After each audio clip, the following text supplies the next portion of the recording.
We are living in perhaps the most developed failed state of all time. Need proof?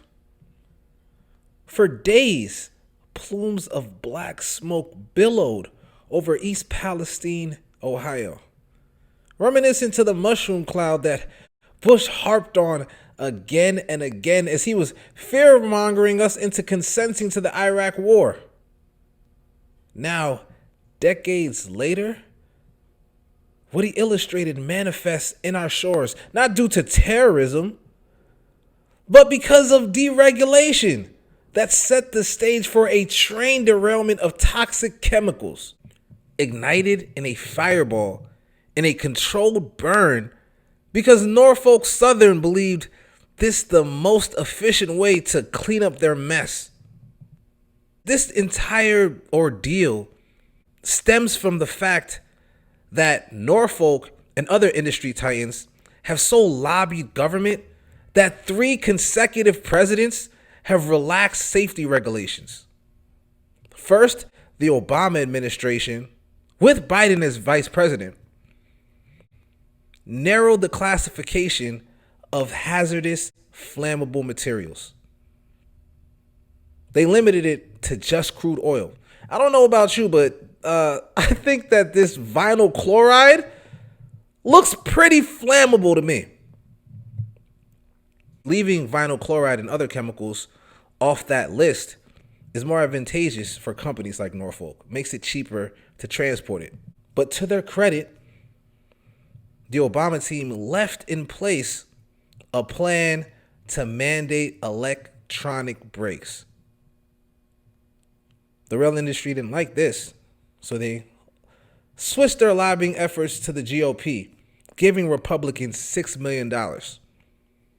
In comes Trump, who's very eager to capitalize on this and score political points by visiting. He has yet to mention the fact that his administration rescinded the mandate that was phasing in for electronic brakes.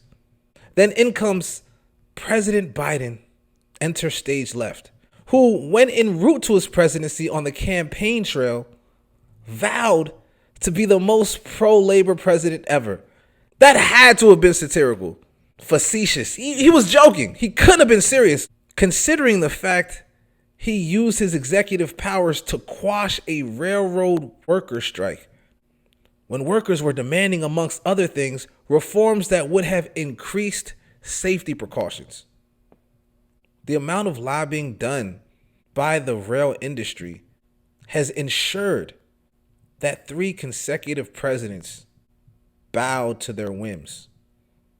And Biden, rather than visit East Palestine in contrition and grovel at their feet, beseech them to forgive him for the role that he's played in this disaster, he finds himself in Poland, reaffirming his commitment to a proxy war with nuclear-armed Russia as he inches the globe to a fate even worse than that which has befallen the citizens of East Palestine.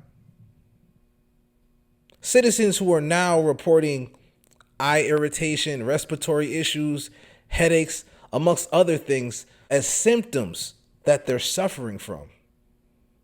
While the local EPA, which is also funded by Norfolk Southern, like most of the federal government it seems, says that their water is safe, even though 43,000 fish and aquatic animals have been found dead in the surrounding areas. While politicians who claim the water is clean pantomime drinking it to assuage fears. And Pete Buttigieg, the highest ranking official at the agency tasked with handling this crisis, not only lets Trump beat him to visiting the town, this is what he says as his defense for how they've responded. Done because while this horrible situation has gotten a particularly high amount of attention, there are roughly 1,000 cases a year of a train derailing. You guys are gassing this one. We have 1,000 of these bad boys a year. This is just one. And our corporate media not only proving themselves abject failures on the build-up to this crisis by not informing the public of this regulatory capture from the onset. In the wake of it, rather than question the institutional incompetence, the bipartisan institutional incompetence, they focus on this story through a partisan lens, determined to divide, rather than unify the masses to mobilize against this systemic decay. You can't tell me these are not failed state vibes.